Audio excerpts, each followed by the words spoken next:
to this interview with Julia Beck and Ariel Constancio. Apologies to any French watchers for my poor accent. I'm really excited to talk with these two women. They were very brave and recently took part in the Berlin Dyke March. We'll find out a little bit more about what that is. And things went a little askew from what I read from their Instagram posts at Lesbian Demo Berlin. Start with having you two introduce yourselves, tell us a little bit about yourself, and then find out more about what happened. Okay, go first. My name is Julia Beck. I'm from the United States, and I've been living in Germany since 2020. So this is my 4th year in Germany. And what else? I am a lesbian, and I'm very happy here to be living in Berlin specifically because there's a wonderful network of lesbians and feminists and lesbian feminists and also just women who are non-political too. We have a good time together for the most part, and it's nice to do actions together. Yeah. Ariel?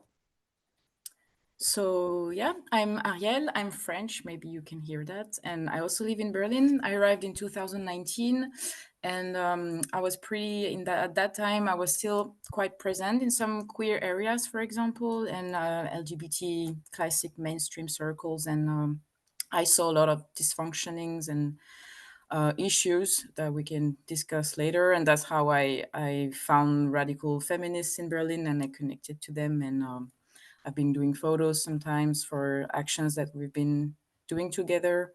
And yeah, since then, trying to work things out together. Awesome. I'm curious to hear about kind of what made you switch from being a part, as you said, the queer spaces to more women-centric lesbian spaces, or just maybe the non-queer part of the same-sex oriented community. And Julie, I'm curious too, if for you, what are some of the major differences that you feel from United States LGBTQIA community world, and then in Germany, or even broader, just the European scene? It's very progressive. I mean, I already had a lot of questions when I left France, and I already had questions about some seeking purity and certain extremisms in queer leftist circles in France, in Paris, because I was in Paris, so the situation is a bit similar than in Berlin, with a lot of activism and trans activism. And so I came in Berlin with a lot of questions. I realized that a lot of women I used to know who already had problems with depression, for example, or struggling with body issues, lesbian women, were very, very tempted by the I say gender ideology, but using gender as the reference to define yourself, basically. And it didn't make sense for me to praise the roles and the stereotypes so much, as for me, being a woman who loves and in relationships with other women has been a lot of accepting how I am without following strict representations and cultural norms that you can choose or not to use. And I felt like the movement and lesbians that I was seeing around me, that I was having relationships with, they were falling in a very self-destructive way of seeing themselves. And I really had a feeling of something pretty bad was going on. Also, seeing how it was marketed, it was being trendy, and I saw it as self-destruction being trendy. And I think it's not the first case of women's struggles being marketized. Women's mental health has also been, and is still being glamorized as the sexy but psycho stereotype, for example. And for me, this also has to do a lot to how much we can capitalize on women's body issues. And yeah, also lots of these women, as I said, had mental health struggles and body issues like anorexia, for example. And transitioning felt like the next step of anorexia on some in some cases. And this is something I felt like progressively talking to people and trying to understand what the logic was behind this self-destruction. So basically that's how I disconnected myself a lot from the movement, because I felt it was very toxic. Also for me, at some point I was like, if I follow these rules, that means I'm not a woman. That means I have to, and this thought itself conveys body issues. It triggers the body issues that we already have. It creates the dysphoria, because you can always start checking yourself and seeing yourself through this lens of deconstructing your body to make it fit in a box, which is impossible. And nobody can reach 100% of gender conformity. And so for me, the lack of sense, was concerning. So Julia, how do you feel what's the vibe over in Berlin compared to the United States? About Berlin specifically is that this country has a history. This city has a history of its own. The city was divided, and there was a lot of distrust among people only a few decades ago. And so now that the city is unified and the country is unified also, there is still a kind of distrust among people in the normal. You go out on the street and there's a bit of distrust between people. It's part of the bureaucracy also. You have to give a lot of proof about who you are and what you want to apply for, if it's even registering your apartment. And so I think in general, the German way is to hold someone at arm's length until they slowly and slowly and slowly earn your trust. And that's true also about building friendships here. When you look at the gay scene or the queer scene or the alphabet soup scene, it's actually a little bit different. It's really different when you consider the culture around clubbing and partying. This is in total opposite to the way the standard, what is it, Gesellschaft, like the standard, what's the word?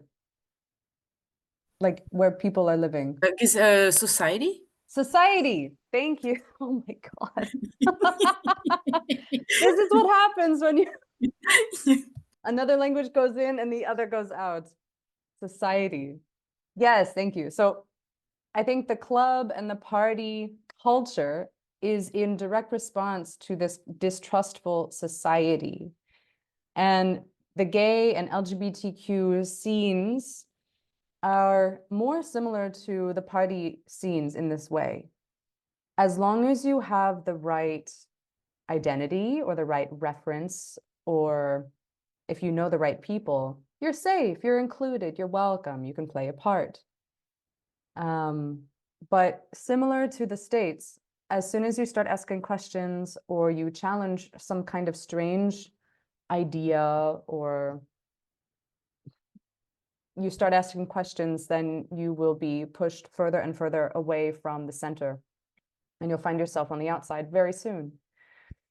My personal experience with this is very limited, however, in Berlin specifically, because I'm surrounding myself with lesbians and feminists. I have nothing to do, actually, not much to do with gay scenes or LGBTQ or queer scenes, because I have the pleasure of surrounding myself with women, with lesbians. My personal life and my political life also is quite separatist. I'm so happy to have that privilege. So I don't know if I can speak any further really about experiences, which probably Ariel has more of than in these kinds of scenes. Yeah, that's what I'll say. The support from older feminists, older lesbians is very strong. There are disagreements, disputes, but we somehow find a way to come back together, which I really appreciate. That's awesome. I feel like there is a slight disconnect in the States between young feminists and the I don't want to say older feminists, but you know, the women that have been doing the work for decades, there seems to be a pretty strong disconnect between those two, and it's hard to find that intergenerational community. So that's great that you have that in Berlin. Yeah. I've thought about this a lot for a long time because I also experienced that in the States. It was hard for me to connect with older women, older lesbians, older feminists. My idea about that is that in the States, everyone is already so far away from each other physically. It's easier to be isolated, and it's harder to have a kind of personal connection with other women if you don't have the money to go to festivals, for example. It's that much harder to make those connections. Whereas here, specifically in Berlin, it's super easy to get around. You can ride the U-Bahn, the subway, buses. It's totally flat, so you can even bike everywhere. It makes it that much more easy to connect in real life with each other. Talking about how there's a sort of a woman community that you've found, a lesbian community, lesbian feminist community, that it seems you both have found and take part in. Is this the community that built the Berlin Dyke March? Or actually, and first, let's for our viewers who are not aware of what a Dyke March is, could one of you kind of explain what is a Dyke March? When does it happen? What's the purpose of it? Sure. You're right. It's a Dyke March for a reason. It's called that because it's for lesbians. In theory, however, in practice, in Germany, the Dyke March was always, from the very beginning, intended to be for lesbians and friends. The woman who is responsible for bringing the Dyke March to Germany, her name is Manuela Kai. And the very first Dyke March was in, I think, 2012, 2013, not so long ago, where she had gone to New York. She had participated in the Dyke March in New York. And then she thought, wow, this is great. Why don't we do it over here? So she brought it over here, but it was always, always, always inclusive. That means it's called the Dyke March and it's for lesbian visibility, but gay men were welcome to march along and everybody else under the sun. Yeah, that's about the history of it. So the whole kind of purpose is just to say lesbians exist and let's, you know, celebrate or at least shine a spotlight on lesbians to just make it known that they are here. And of course, we all know that a lesbian is a loving woman, an adult human female that is attracted and loves other adult human females, just so that we can get those definitions out of the way. So you went to this Berlin Dyke March, and what was kind of the atmosphere when you got there, and what were you hoping to accomplish by going? Were you there just to kind of party and be happy lesbians, or did you have an ulterior motive by any chance? I can go on with that. The atmosphere when we arrived, first thing I had the feeling that we were one of the most defined group in the way that I was seeing a lot of crowd, but not especially a lot of collectives reunited around a certain same banners or stuff. So we were, I guess, a bit visible as a group. And it was packed, so we were not exactly completely front, but we were behind one or two first little groups, and so we mostly, and we had discussed it before in a few meetings, we didn't want to put the whole focus on trans activism and our conflict with this specific conflict. It's not the only topic that's related to lesbians and radical feminism. So I really like that we also, for example, had very simple but efficient signs about porn. Porn no, for example, very, very simple but very straight to the point. And Also signs celebrating lesbians in a very happy and positive ways. We had prepared a few nice chants and nice signs like that, and I was probably the one with the sign that was the most directly addressing the gender dysphoria issue and potential conflict between different groups, different political groups. And we had discussed it before. Is it a good idea to bring this sign where on it was written gender is the cause of dysphoria and not the solution? It's a sign that I had seen on 8th of March 2020 during a demonstration for women's rights.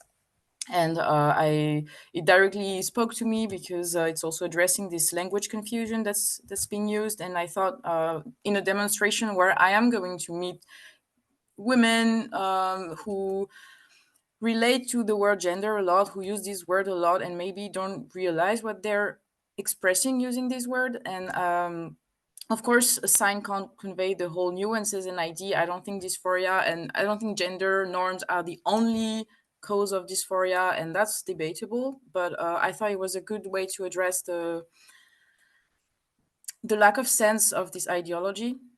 And of course, it was received as probably a bit offensive. Probably the porno signs also were not super welcome, which is absolutely insane. But whatever. And What were the signs on porn? What did they say? Just no porn. porno, Oh. no, porno, no And porn, also on the other side, not your porn. not your porn, yes. And which is incredibly offensive for some people. And at the beginning, so we could march pretty. It was pretty chill, and we were just seeing people around us, women, lesbians, and the queer community, throwing middle fingers at us and telling us to go, things like that. But I was pretty safe. But at some point, maybe after 30 minutes, we went in a narrow streets, and a little group of excited activists started to pack us basically. And I really remember because I was front, and one of the most aggressive person was a trans-identified male with a T-shirt written on it "Perversistan," like advocating for being a perv, probably somehow. That's what he was saying. And If I could add some more things about our meetings and our organization leading up to it, just to give a bit more context. Yeah, it was really crazy what we experienced together, but I want to make it really clear that it was a huge collective effort of lesbians who actually didn't all know each other before. As Ariel mentioned, there were a few meetings where we met to discuss what were the chants, what was going to be on the signs, what is our message. And it's true, as she said, it was focused on women and lesbians, nothing else. There was the idea of having a sign that said "Dykes, not Dick," which I loved. I thought that was going to be a great idea, but that was vetoed because it puts the focus away from lesbians. So there was a clear political focus on lesbians because that's what we were there for, to be visible as lesbians at the Dyke March, which was announced to be welcoming of all lesbians. Leading up to the march, there was a lot of controversy, not just because of the influence of trans activism, but for the current conflict in Gaza with Israel, Palestine. There was a lot of controversy and conflict leading up to the march because of this conflict. I don't want to get into that, but I'm just giving you some context. So finally, we get there, and some of the women didn't know each other. Some of us did. We were meeting at the corner of two streets, getting like energy drinks and snacks and talking really excitedly, like, oh, but do you think they see us? And what are we going to do? And I like your sign. Oh, that's cool. And we practiced carrying our banners in a block. And then we just joined.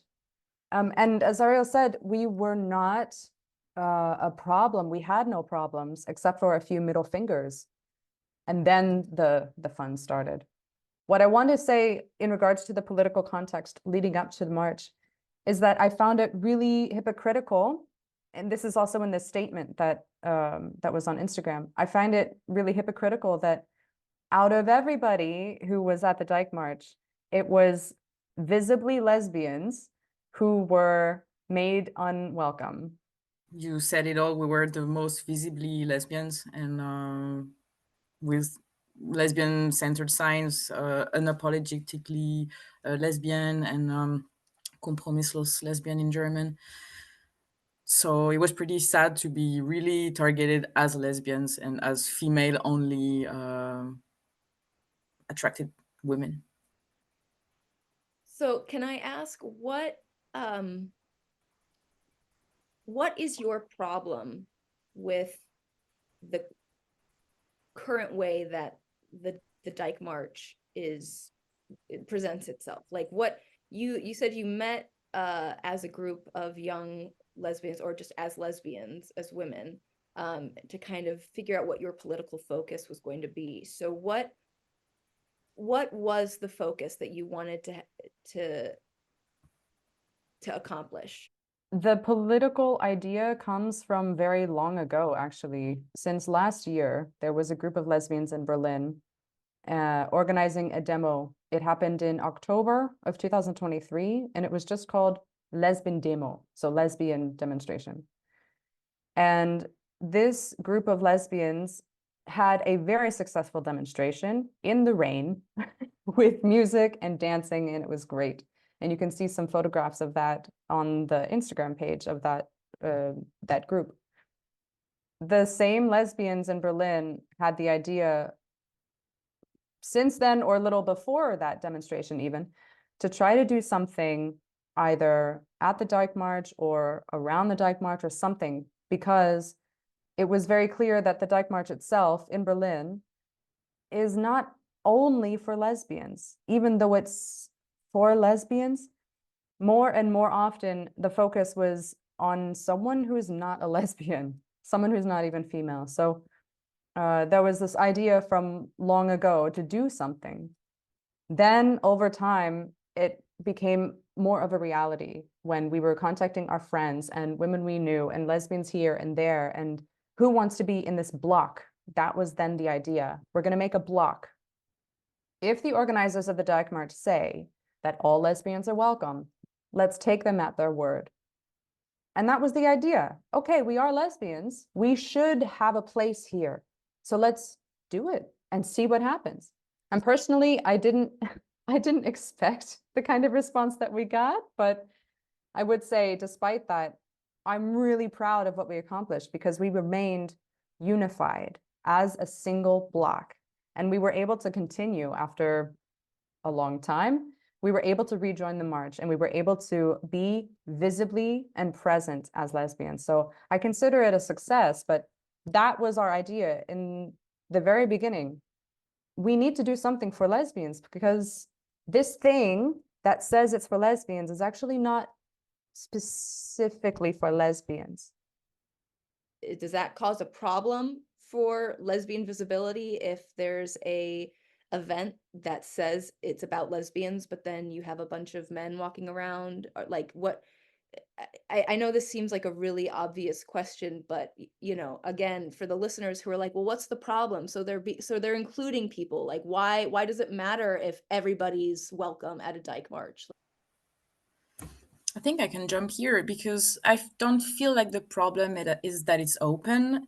For me, the problem is that it's not anymore centered on lesbians. So coming here with a lesbian vocabulary, talking about women without using an asterisk when we use the word women, just only these things that can appear as simple, that felt like important because it's just not the focus anymore. And lesbians visibility, as in lesbian places, using the word lesbian in the media, all this is disappearing. So we don't really have any space anymore. And of course, these spaces can sometimes be open, welcoming, inclusive, whatever. Like, I don't care. But there are moments where the focus needs to be on lesbians. It's not that complicated. And I think the invisibilization is the direct invisibilization, which also leads to isolation of women, the lack of network, the lack of resources. This is important. So I think it's also reclaiming this vocabulary, these physical spaces. Thank you for breaking it down. So I'm really curious. You said you got flipped off. Who was flipping you off? And then, I mean, were there people that didn't flip you? Were there people? Did you ever get any thumbs up? Hopefully, one. I remember it as pretty hostile for the most reactions. I was a bit very focused on looking in front of myself and confronting the haters in the eyes a bit. So I was a bit high in adrenaline at some point, and I didn't see all the reactions, but it was a bit hostile. I'm not gonna sugarcoat that. I would agree. I also had a lot of adrenaline pumping through my body. I was trying to be aware of how our block was moving together. So I kept, oh my God, I kept like shouting, "Hey, get behind her, come here. Like, let's stay in formation." But So was it like a physical square? yeah, Okay. yeah, we had a banner Just in in front. block. I was thinking block like a straight line, like you're blocking Ah, a, but you mean like a physical block, like a square block of like yeah. moving unit. That's awesome. Genau. Awesome. Yeah, that was exactly the idea. We have a banner in front, a banner in the back, and let's just stay in that formation together. And as I was trying to have an eye on everybody as we were moving, I also noticed the same thing as Ariel. People flipping us off, people shouting, "TERFs go home."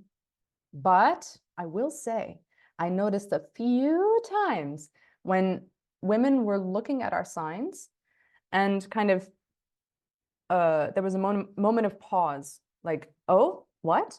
Like the record skips a little bit. So I'm hoping that maybe for some of the women, some of the lesbians who saw us there, I hope that we inspired some critical thinking on their part. And a last moment, a last comment to this, as we were blockaded, there were, I think, one or two women who came and joined us, who said, "What's happening here? That's not right. I will shout with you." There was one woman right beside me who kept shouting, "Viva, viva, lesbiana," as we were, we say eingekesselt, as we were blocked. So it wasn't all bad, but mostly bad. Having someone come and join you, to me, that is beyond a success. Like that, you've just built upon the movement right there. It took a little while for the police to actually do something, because it was a lot of action in a very short moment of time, where we were going along the street in the narrow street, and then two guys came over and blocked us, and then there was suddenly a line before us blocking us in the street, and the rest of the march that was behind us had to go around this huge blockade. So there are pictures online where it looks like we're surrounded by a huge crowd, which is true. There was a huge crowd around us. And because it was so, I guess, sudden, the police didn't understand what was happening at first. And so there was one police woman who is a lesbian who was there, and we were in communication with her directly, me and I think two or three other lesbians who were there. We were like, "Hey, this is happening. Can you please do something?" And her and also another colleague, a gay man in the police, he said, "Yeah, we're calling for reinforcements, actually." So it's true. The four police who were there were surrounding us, keeping the other people away from us, which was a good thing. And then the reinforcements arrived. And then it was a very long time until we could move, because the people blocking us didn't move. So it was a stalemate. But during the whole time we were singing. We were singing and chanting. What were some of the chants that you had? Sorry if you've already mentioned that, but yeah. I remember a lot Viva Viva Lesbiana, because that's we really hang on to this one to keep us brave and focused. But we also had one when they really started packing us very narrow. It was a bit claustrophobic, and we had planned to have this song if we gets a bit hairy. So I think it was lesbians all over the world shout out and say no, no. Yeah, This- it's modified from an English from a song from Britain. Usually the song goes, "Women like us, join hands together. Women all over the world, rise up and shout no, no." no. And then we changed it for lesbians. Lesbians like us. And so, yeah. Can I just add something about the science, because I feel like it's important, and I don't want to appear like as hypocritical saying yes, I came with this sign talking about gender dysphoria and I was not personally expecting some reactions or hostility. For example, yes, of course I was expecting a bit of hostility and reaction, because it's what usually happens during these demonstrations. But I accepted that also because I saw there were police presence, and also because I thought it was important to also be visible with these messages, and that the queer community who was there and sees us and realize that we look the same, we mostly have the same age, we dress the same, we probably have the same reference, come from the same backgrounds, but we think differently and we're not going to leave. So for me it was also important, but of course I was expecting a bit of hostility. So there is a risk that was pretty clear on our side. And even if confrontation is not the purpose, it's fair to expect it at some point. Do you think that you all are going to do this again at the next Dyke March, or what do you think your next, is there another march that you want to do, or do you want to make your own march? Or is this sort of a one and done, you did what you came to do and you're moving on to the next thing? It depends on if the lesbians have the interest and the energy, because it takes a lot of energy to do what we did, not just in the organizational steps of it, but actually to be there, to be physically there, to be walking on the street, to be holding these signs and banners, and to bring the kind of strength that is needed for that. That takes energy. So maybe we'll see if there's another block in the future. But I can say for sure that there will be a demonstration for lesbians in the summer next year in June. So in Berlin, the Gay Pride Month is in July. It's 1 month after. In the US, it's June. And so there is a plan already in motion to do a lesbian demo in June, the original Pride Month. I'm curious, did the Berlin Dyke March comment about your all's, no, did they put out a statement? They did. What, did they have something to say? Okay, they didn't make a statement, but the organizer, the main initiator of the Dyke March, Manuela Kai, she went on the public radio station. She was interviewed by RBB, which is a state-funded radio station here. And she said something about a transphobic blockade, I want to say she said. So she referred to our block as transphobic, and that we tried to stop the march from happening, which is absolutely not true. It's a big misrepresentation. It's a If she could lie. only read our statement. The statement is in German, for God's sakes.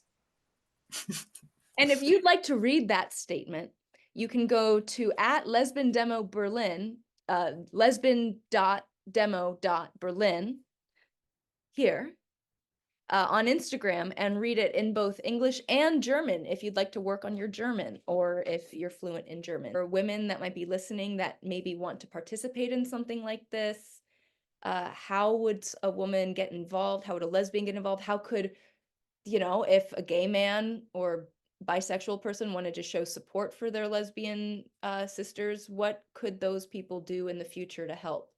I had the feeling organizing this march, especially, that every help was really welcome. And even though you can't show yourself or go at the march directly, if you can, offer a place we can stay in, if we have to visit the Berlin, for example, or if you have to be on the street of the on the the city of the events, or provide some safe place to stay if things don't go right, or just show moral support, which is always appreciable.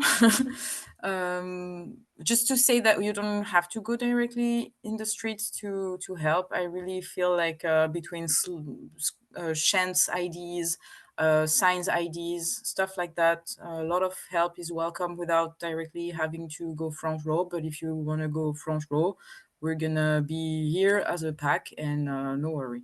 I love your answer. We're gonna be here as a pack. Don't worry. I love it. Yeah, I echo exactly what you say.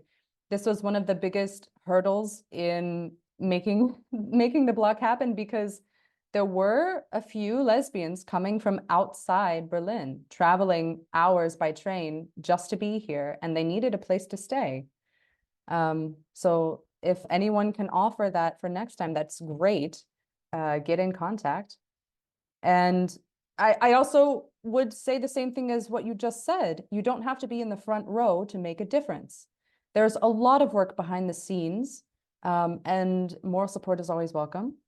I would recommend for gay men and bisexual men and women, and also lesbians who don't want to really be out there, and even straight allies if they exist.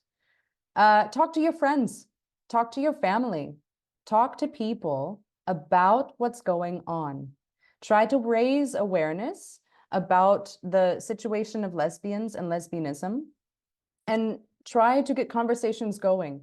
This is the way that social change happens. It's through the people, not through the institutions, this kind of top-down governmental force kind of thing that we're seeing in another way. But social change happens through people. So talk to the people you know.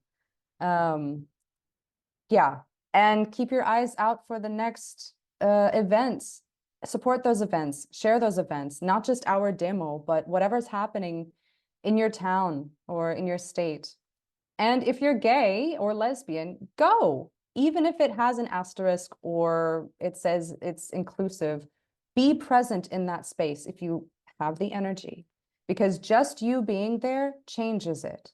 And there you can talk to other lesbians and other gay men. There you can make those connections that have the power to make social change. This interview on. Thank you both so much for coming and speaking with LGB Alliance USA and telling your story, and more power to you. Viva la lesbiana. Hopefully I can join you in the future at some point for another lesbian block. I just have to get out to Europe sometime. Or even better, maybe we can get a lesbian block here in the States. That would also be... Why not both? Why not both? There we go. It's fun. So thank you everyone for listening. Thanks for watching, and we'll see you next time. If you want to find out more about Lesbian Demo and or want to take part in their next demonstration, please go to their Instagram at Lesbian Demo Berlin. If you want to find out more about LGB Alliance USA's upcoming events or to make a donation, please visit lgbausa.org. Thank you, and remember to like and subscribe.